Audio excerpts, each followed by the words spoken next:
Assalamualaikum warahmatullahi wabarakatuh. Izin memperkenalkan diri, Taruna Madya, Politeknik Imigrasi. Nama Ananda Adika Anjasmara, NRT 2018 1349 1.01 Hukum Keimigrasian B. Di sini saya akan menjelaskan sebuah artikel yang berjudul Mengidealkan Imigrasi di Indonesia. Yang pertama, saya akan menjelaskan apa sih itu mengidealkan imigrasi Indonesia. Di sini saya akan mengutamakan yaitu mobilitas dalam melintas antar negara. Perpindahan tersebut dapat dilakukan melalui darat, laut, maupun udara. Beragam alasan dan latar belakang dapat menyebabkan seorang melakukan perpindahan dari suatu negara ke negara lainnya.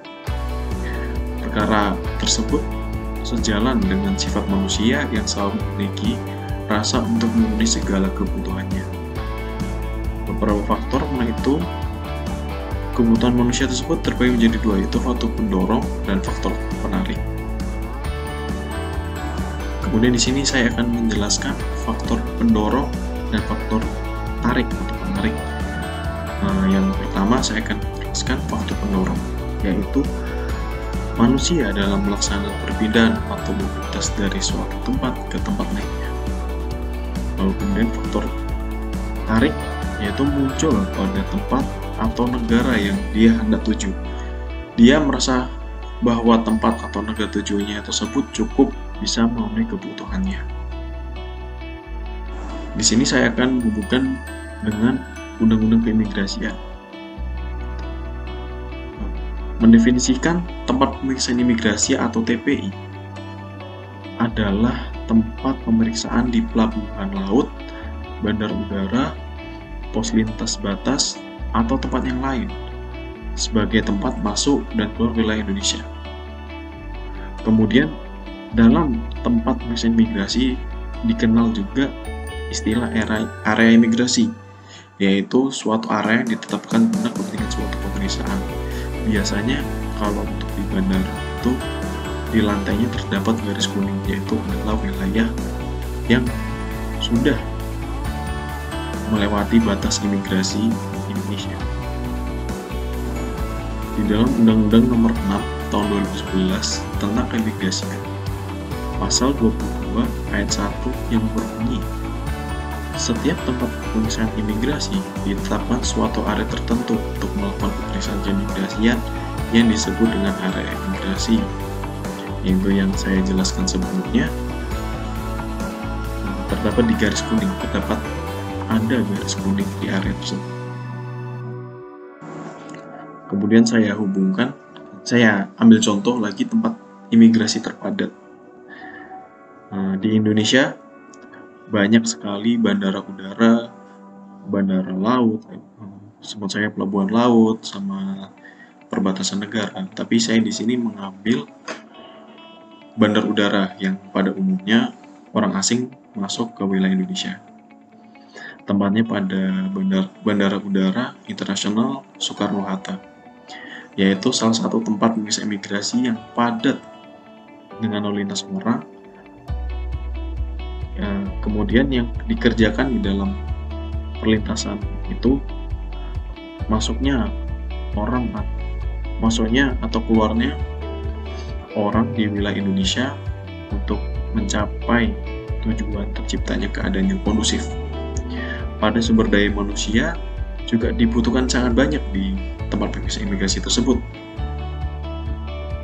Kebutuhannya pada suatu keadaan fasilitas yang sangat memadai dan layak sesuai peraturan yang ada. Lalu kita melanjutkan pembahasan selanjutnya, yaitu kewajiban tugas imigrasi. Apa sih kewajiban tugas imigrasi di Indonesia? Di dalam undang-undang sendiri disebutkan dalam pasal 9 ayat 1 Undang-Undang Nomor 6 Tahun 2011. Setiap orang masuk atau keluar di wilayah Indonesia wajib melalui pemeriksaan yang dilakukan oleh pejabat imigrasi di tempat pemeriksaan imigrasi. Ketika tahap pemeriksaan selesai, orang asing dapat dinyatakan masuk ke wilayah Indonesia setelah mendapatkan tanda masuk, yaitu berupa cap atau biasanya stiker.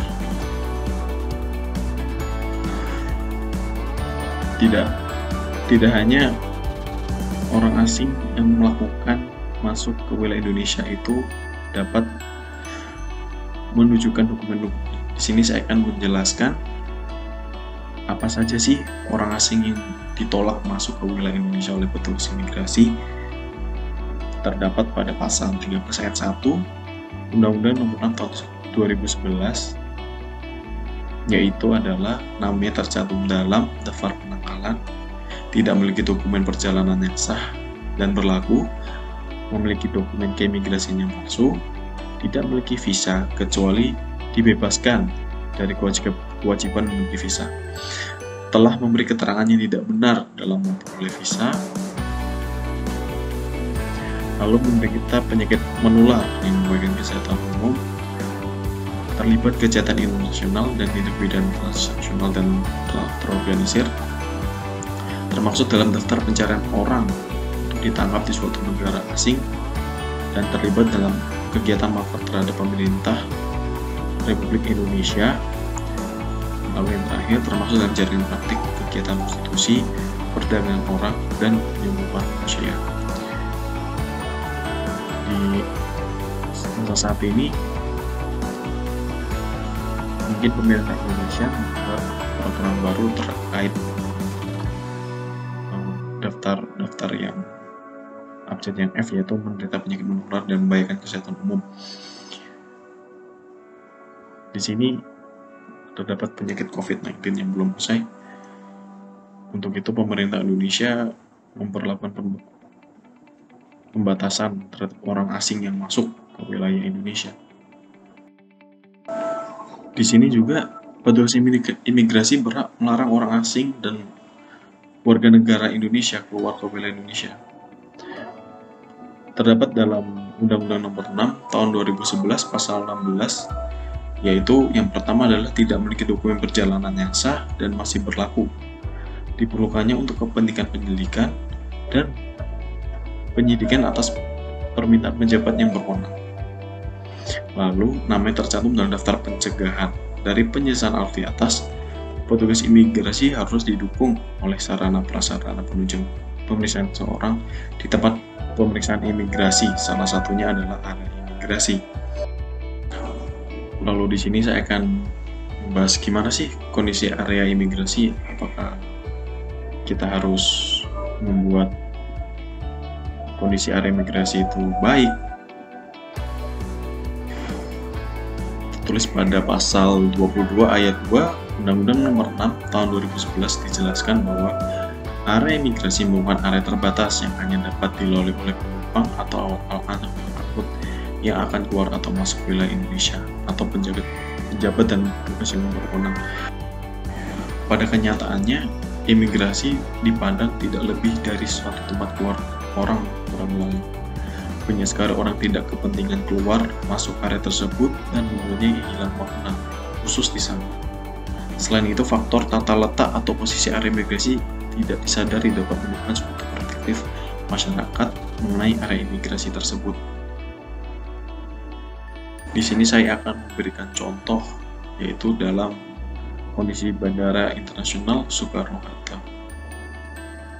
Bisa dikatakan ideal dikarenakan penempatannya dirasa kurang tepat dan terlihat seperti area umum. Area imigrasi di sana dikelilingi banyak penyewa komersil yang berjejer dan mempunyai area imigrasi kurang terlihat.